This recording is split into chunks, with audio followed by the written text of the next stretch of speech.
우리 한번 따라합시다. 시험하시는 하나님. 오늘 본문의 제목입니다. 우리 인생을 가리켜서 도박이라고 말하기도 합니다. 이것은 제 말이 아니고 블레즈 파스칼의 말입니다.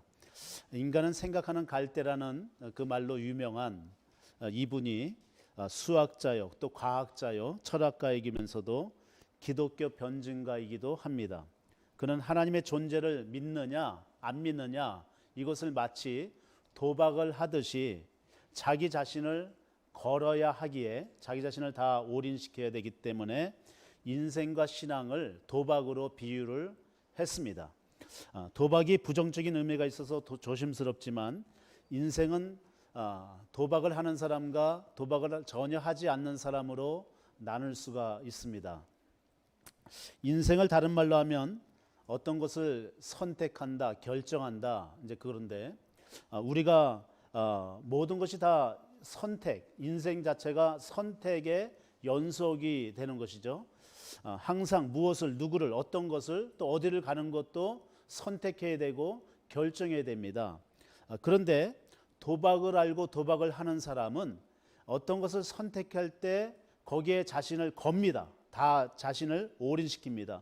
그런데 도박이 두렵거나 무서워서 전혀 이것을 하지를 못하는 사람은요, 자신이 선택을 하고서도 올인하지 않아요. 자기 인생을 걸지 않습니다.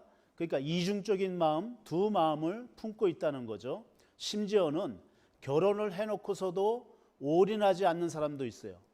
거기에 인생을, 자기 인생을, 결혼했는데도 자기 인생을 전적으로 걸지 않는 사람도 있다는 거예요. 그러면 십중발군의 이 사람은 이혼을 하게 돼 있다는 거예요. 자, 한마디 말씀드리면 저의 이 말은 도박을 하라는 것이 절대 아닙니다. 도박을 해도 된다는 것이 결코 아니에요. 도박은 패망의 지름길입니다. 내가 도박을 하고 있거나 나는 도박이 아니야, 그냥 심심풀이로 하는 거야 해도 안 됩니다. 도박을 해서는 절대 안 됩니다. 당장 끊어야 됩니다. 그 우리의 만남은 우연이 아니야 라는 그런 노랫말이 있는 것처럼 인생을 어떻게 사느냐에 따라서 우연일 수가 있고 필연일 수가 있어요. 그런데 이 도박으로 사는 사람은요, 우연이라는 게 없어요. 다 필연이다는 거예요. 더군다나 하나님을 믿는 사람들은요, 내가 만나는 모든 사람이나 모든 사건이나 어떤 환경이라 할지라도 다 모든 것이 하나님의 뜻이 있다, 그렇게 받아들이고 거기에 올인한다는 거예요. 저기에 자신을 완전하게 다 걸 수 있다는 거죠. 파스칼이 이런 말도 했어요. 모든 사람에게는 오직 하나님만이 채울 수 있는 하나님께서 만드신 공간이 있다, 이런 말을 했어요. 참 멋있는 말이죠. 하나님께서 채우시기 위해서 아브라함을 부르신 것이고, 또 우리도 하나님께서 우리에게 뭔가 채워주기 위해서 우리를 아브라함처럼 부르신 줄로 믿습니다. 아멘. 여러분, 불행하게도 세상 사람들은요, 하나님을 믿지 않기에 하나님께서 더 이상 채울 수가 없는 거예요. 그분께 자신을 믿어야 되는데, 그분을 믿어야 되는데, 그러면 하나님 것으로 우리를 채워주실 것인데, 그렇지 않으면 채우지를 못한다는 거죠. 또 한 가지는 뭐냐면은, 하나님을 믿는다 하면서 하나님께 전적으로 자기의 생명을 내놓지 않는 사람, 올인하지 않는 사람, 자신의 인생을 걸지 않는 사람도 마찬가지예요. 하나님의 것으로 채울 수가 없다는 것입니다. 오늘 아브라함처럼 하나님의 것으로 채워지는 역사가 있기를 예수님의 이름으로 축복합니다. 하나님으로, 하나님의 축복으로, 하나님의 은혜로, 하나님의 놀라운 역사로, 능력으로 우리 모두에게 채워지는 역사가 오늘 말씀 가운데도 임하기를 예수님의 이름으로 축복합니다. 아멘. 두 사람만 아멘을 안 했어요. 속으로 했는 줄 압니다. 오늘 제목이 시험하시는 하나님인데, 하나님께서는 왜 아브라함을 시험할까요? 왜 또 우리를 시험할까요? 오늘 그것을 살펴보도록 하겠습니다. 첫째, 우리의 믿음을 시험한다. 이는 우리의 믿음의 고백과 마음의 결단이라고 할 수 있는데, 고백과 결단, 따라합시다. 고백과 결단. 예, 우리 믿음을 시험하시는 하나님이십니다. 처음 믿음의 출발은요, 하나님의 선택과 부르심으로부터 출발합니다. 창세기 12장 1절에 보면은 여호와께서 아브라함에게 이르시되 너는 너의 고향과 친척과 아버지 집을 떠나 내가 네게 보여줄 땅으로 가라. 아브라함의 믿음의 첫 출발은요, 하나님의 부르심을 잊고 거기에 출발하는 것, 시작하는 것, 떠나는 것. 여러분, 아브라함에게 있어서 고향과 친척과 아버지 집은요, 자신이 지금까지 믿고 의지하며 살았던 생명줄과 같은 거예요. 그것을 버리라는 거예요. 그것을 떠나가라 하는 거예요. 여러분, 우리에게는 뭡니까? 우리에게는 믿음의 첫 출발이 무엇이 되겠습니까? 우리가 아무리 교회를 다니고 예배를 드리고 있다 할지라도 이것이 믿음의 출발이다 그렇게 볼 수는 없어요. 우리의 믿음의 출발은 예수님을 내 인생의 주인으로 모시는 것. 더 이상 내가 내 인생의 주인이 아니라 예수님께서 주인이 되셔야 됩니다. 조금 불편하게 들릴지 모르지만은 예수님은 나의 주인이 되시는 것이고 나는 그분의 노예, 종이 되어야 되는 거예요.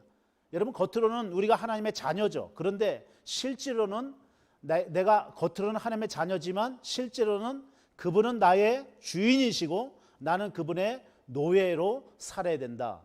하나님의 말씀과 성경대로 사는 것이 바람직한 믿음의 삶인 줄로 믿습니다. 아멘.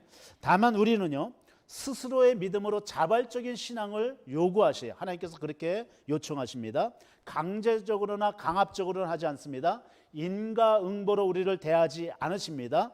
그러다 보니까 많은 오해가 있게 되는데 그것은 뭐냐면은 하나님께서 우리를 언제나 사랑으로 은혜로 용서함으로 받아주니까 괜찮으니까 때론 죄를 짓고도 아무런 탈이 없으니까 우리는 내가 잘하고 있다 그렇게 착각할 수 있다는 거예요. 그렇지가 않다는 거예요. 여러분, 그러면서 우리는 이렇게 얘기하죠. 내가 교회를 이렇게 열심히 다니고 있는데 거기다가 예배도 잘 드리고 있는데 헌신과 봉사도 잘하는데 왜 하나님의 자녀가 된 나를 축복해 주지 않습니까? 하면서 따지는 것이 우리의 모습인데 이게 좀 약간 다르다는 거죠. 우리의 착각일 수가 있다는 거예요. 여러분, 사실은요, 교회 안에는요, 아직도 하나님의 자녀로 출발도 하지 않은 사람들이 많이 있다는 거예요. 여러분, 내가 그런 사람이 아닌가 점검할 필요가 있다는 거예요. 다시 말하지만 믿음의 출발은 예수님께서 내 인생의 주인이 되시는 것이고 나는 그분의 노예, 종으로서 하나님의 말씀대로 사는 그것이 믿음의 출발이요 믿음의 사람이다 하는 것입니다. 여러분, 믿음은 고백으로부터 시작됩니다. 마음의 결단이 중요하죠. 혹 의심이 들거나 아직도 내가 구원받았나? 내가 하나님의 자녀가 아니지 않은가? 혹시 그런 마음이 들 때마다 여러분, 그런 확신이 없게 될 때마다 고백하시길 바랍니다. 하나님, 나에게 믿음을 주세요. 하나님, 저에게 확신의 마음을 주세요. 여러분, 의심나면 계속 고백하고 하나님께 맡기면 하나님께서 우리의 고백을 들어주셔서 믿음도 주시고 확신도 주시고 또 하나님과 동행하는 삶도 주실 줄로 믿습니다. 아멘. 두 번째, 첫 번째는 우리의 믿음을 시험하시고요. 두 번째는요, 우리의 순종을 시험하신다. 순종하는 진실한 마음과 그에 따르는 자세, 순종하는 마음과 자세입니다. 따라합시다. 순종하는 마음과 자세. 여러분, 순종하는 사람과 불순종하는 사람의 차이가 있는데 그것은 아브라함은 순종하게 될 때 먼저 불순종의 근거를 구분합니다. 그것이 사람이든 환경이든 먼저 구분을 짓습니다. 그래서 불순종하는 것은 무조건 제합니다. 다 빼버립니다. 이것이 순종하는 사람, 아브라함의 순종의 방법인데, 그런데 불순종하는 사람은 그런 구분이 없어요. 그냥 무작정 순종하려고 하죠. 그러다가 이제 실패하는 경우가 많은데, 아브라함은 부부 사이라도 가족이라도 사람과 불순종의 사람을 먼저 구분합니다.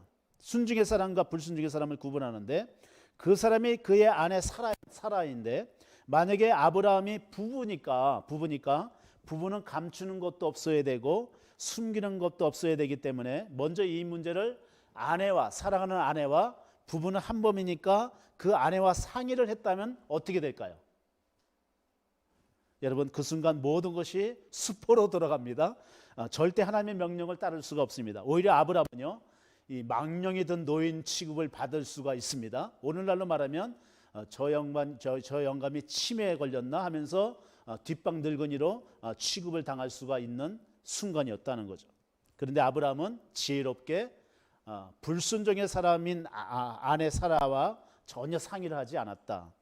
또 아브라함은요 5절에서 보면은 두 종을 그 산 아래 머물도록 했습니다.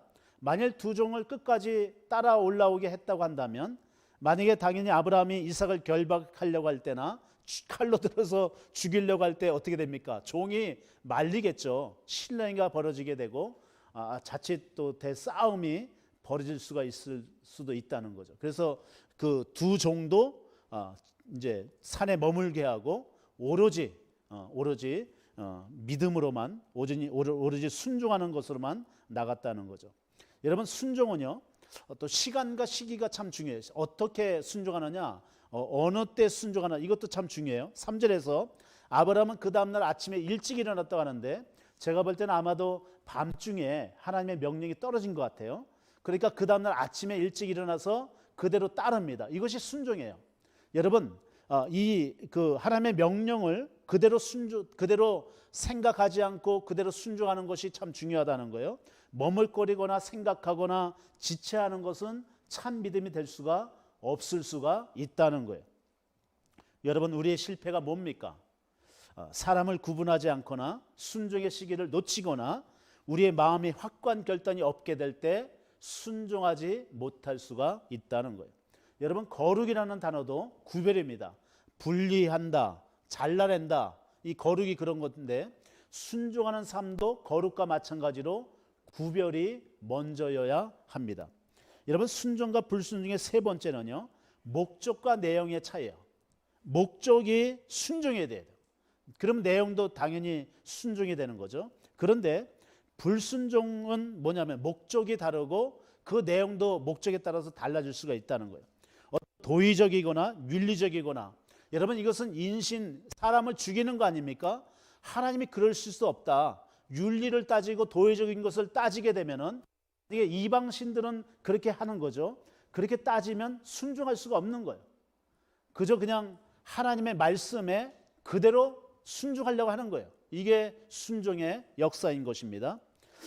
여러분 그러니까 순종과 불순종의 네 번째는요 다른 것은 뭐냐면은 먼저요 우선의 차이입니다. 또 순종이 먼저인가 아니면 다른 것이 먼저인가 여러분 이것도 순종과 불순종이 나눠지게 됩니다.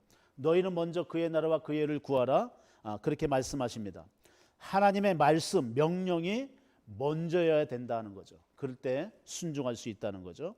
여러분 이 세상은요 원수 사단이 언제나 눈을 부라리면서 우는 사자처럼 우리를 집어삼킬 듯이 우리를 공격을 하려고 하고 있어요. 늘 그렇게 하고 있어요. 그래서 내가 살기 위해서는 내 힘으로 내 능력으로 살 수가 없어요. 우리는 하나님께 순종하게 될 때 우리가 하나님께 순종하게 될 때 그 말씀에 따르게 될 때 하나님께서 그 말씀의 능력으로 사단으로부터 우리를 지켜주시고 보호해주는 역사가 있기 때문에 우리는 당연히 순종의 삶을 살아야 된다는 거예요. 아무리 어려워도 아무리 힘들어도 아무리 내가 어렵다 할지라도 불가능하다 할지라도 여러분 말씀에 순종하는 것이 우리의 축복된 삶인 줄로 믿습니다. 아멘. 세 번째는 시험이 뭐냐면은 우리 한번 따라합시다. 열매에 대한 시험.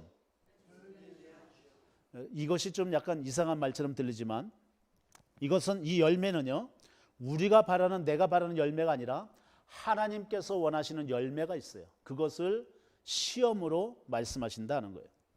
하나님께서 만족하시는 열매. 여러분 이 열매가요 내가 원하는 열매보다도 더 우리에게도 풍성하고 더 축복이 됩니다. 아브라함을 통해서 열매는요 처음 아브라함에게 말씀하신 대로 큰 민족을 이루는 것과 복의 근원이 되는 것, 이름을 창대케 하리라. 여러분 이 세 가지가 다 축복이 다 임한 거예요. 아브라함이 순종함으로 그렇게 받았다는 거죠.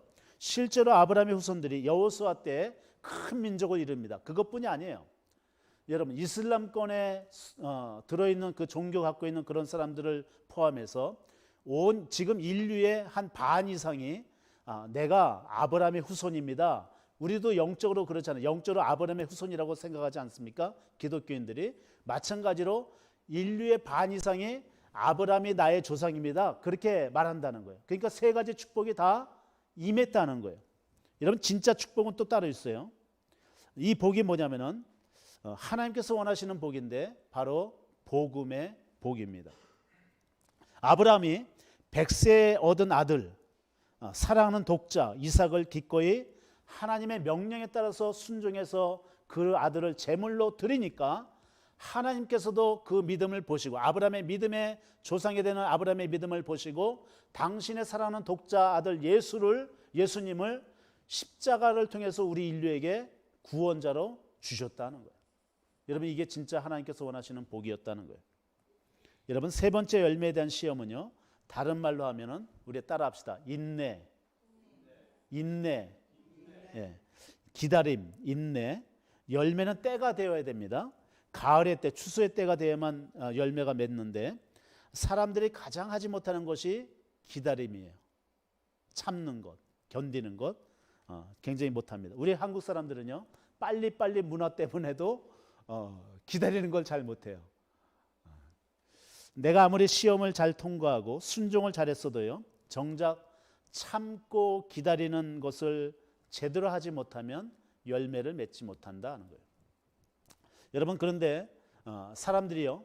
이 열매 하나님께서 원하시는 이 열매를 잘 모를 수가 있어요. 그것은 열매도 쭉정이 열매가 있는데 이 쭉정이가 열매가 하나도 없는 것도 있지만 어느 정도 있는 쭉정이도 있어요. 한 반 정도 어떤 약한 조금 이렇게 있는 열매도 있기 때문에 그러니까 진짜 열매를 모르는 사람은 순종을 하고 믿음대로 잘 통과하고 순종을 했어요. 그런데 기다리는 것을 잘 못하는데 열매는 열매가 오는데 쭉쭉이 열매를 받고 이게 열매인가 보다. 이게 하나님의 축복인가 보다. 그래서 우리는 잘 모를 수가 있다는 거예요. 열매는 내가 원하는 열매도 있지만 하나님께서 원하시는 열매도 있는데 어떤 열매가 더 좋으냐? 하나님께서 원하시는 열매를 맺는 것이 바람직하고 더 우리에게도 유익되고 축복이 되고 여러분 그것은요. 우리 하나님께서 원하시는 열매는 천국의 삶에서도 통용되고 이어진다는 것을 믿으시길 바랍니다. 아멘. 오늘은 아버지 주일이죠. 아버지의 날입니다. 그런데 이 시대는요. 점점 아버지가 사라지고 있다는 것을 여러분 아십니까? 저도 아버지이기 때문에 사실 이 말을 하기가 참 쉽지가 않아요. 과거 옛날 저의 부모 시대에는 아버지가 권위가 있었어요. 아버지의 자리, 그 위치, 높이가 있었습니다. 그런데 지금은 사라졌어요. 각 가정마다 다를 수 있겠지만 오늘날 아버지는 이제는 불필요한 존재로 전락하지 않았나 이렇게 볼 수도 있습니다. 한 가지 예로 과거에는 아버지께서 집에 계시면 식사 때 아버지가 먼저 오셔서 수저를 들고 나서 그 다음에 자녀들이 수저를 들고 같이 이제 식사를 이렇게 했어요. 이 순서가 있다는 거죠. 아버지의 권위, 아버지의 자리가 있다는 것을 그 식사 자리에서 지키는 거죠. 그게 하나의 예의죠. 그래서 이제 어린 시절에 그렇게 자랐던 아버지가 이제 아버지가 되어서 자녀들이 수저를 먼저 들 때 그렇게 이야기를 하면은 잘 따르면 좋겠는데 어느 때는 아내가 옆에 있는 아내가 아버지를 나무라면서 지금 시대가 어떤 시대인데 그것을 요구합니까? 지금 애들 빨리 학교 빨리 가야 되는데 급한데 막 이런 식으로 해서 아버지의 권위가 땅에 떨어지는 경우가 없잖아 있다는 거죠. 여러분 단면적이지만 왜 그러냐? 참지 못해서 그렇다. 기다림이 없어서 그렇다. 여러분 이 시대가 우리의 삶의 패턴이 너무 빨라져서도 그렇지만 사람들이 여유롭게 기다리는 그 마음의 여유가 하나도 없기 때문에 조급하기 때문에 그렇다는 거예요. 여러분 사람들의 성격도 언제나 차분하고 온순하고 마음도 넓어서 어떤 사람이 실수하거나 잘못해도 그 마음이 넓고 공간이 넓어서 받아주고 이해해 줄 수 있는 그런 마음이 있어야 되는 것이 당연한 우리의 삶이 돼야 되는 것인데 여러분 너무 불같은 성격, 너무 조급한 성격, 거기다가 철저하게 자기 중심적인 그런 사고관, 여러분 이것이 조금이라도 나에게 도움이 되지 않거나 불필요하거나 마이너스가 되거나 손해가 되면 가차없이 내팽개치는 내버리는 이런 시대가 오늘의 시대가 아닌가 생각합니다. 여러분 이것이 불행한 거예요. 참 불행해요. 여러분, 내 것을 바꾸거나 나를 포기하거나 나를 변화시키는 것이 아니라 그런 것을 생각지 않고 내 옆에 사람을 바꾸려고 해요. 다른 사람을 변화시키려고 해요. 또 이웃을 바꾸려고 하는 우리의 모습들이 있다는 거죠. 여러분, 심지어는 남편도 젊었을 때 내가 필요할 때는 남편이지만 늙어서 필요치가 않을 때는 애물따지가 될 수가 있다는 거예요. 이처럼 아버지의 권위가 사라졌다는 거죠. 여러분, 시대가 변하는 것은 좋지만 그 마음까지 변하는 것 좋지 않아요. 여러분, 여유로운 마음을 가지고 넉넉한 마음을 가지고 나도 실수하는데 다른 사람의 어떤 실수도 조금도 용납하지 못하고 그렇게 되면 내가 또 거꾸로 당할 수가 있다는 거예요. 여러분, 그래서 우리는 언제나 실수투성이에요. 왜? 오늘 한 날이 내 인생의 첫날이 되기 때문에 어제와 똑같은 날이 아니에요. 오늘 첫날은 내 인생의 최초로 처음으로 맞이하는 그 첫날이 되는 거예요. 그래서 실수가 될 수밖에 없고 또 잘못이 없을 수가 없는 거예요. 여러분, 하나님으로부터 시험을 받은 적이 있습니까? 어떤 시험입니까? 어떤 단계입니까? 믿음의 단계입니까? 순종의 단계입니까? 아니면 열매의 단계입니까? 여러분, 만약에 나는 아직도 시험을 받아본 적이 없다, 그러면 두 가지 종류인데, 첫째는 나는 아직도 구원받지 못한 그런 사람이 될 수도 있고, 두 번째는 나는 너무나 영적으로 어린 사람이다 하는 거죠. 하나님께서 시험을 주시려고 해도 너무 어리니까 시험을 줄 수가 없는 그런 상태도 있는데, 여러분, 시험이 없는 것이 좋은 것이 아니에요. 결코 아니에요. 시험이 있는 것이 좋은 줄로 믿습니다. 아멘. 거의 아멘 안 하시네요. 여러분, 특별히 우리 열매 시험이 있다는 것을 아시길 바랍니다. 이것을 이겨야 돼요. 열매 시험이 참 중요해요. 아버지는 항상 전체를 먼저 보려고 합니다. 그리고 두 번째는 그 전체를 대략적으로 분석합니다. 대략적이죠. 아버지는 멀리 보고 크게 보고 넓게 봅니다. 그러다 보니까 아내는 항상 세밀하게 정확하게 분명하게 보는 그런 특성이 있어요. 그러니까 여자의 입장에서 볼 때 남편이 항상 굼뜨고 바보 같고 미련하게 보여요.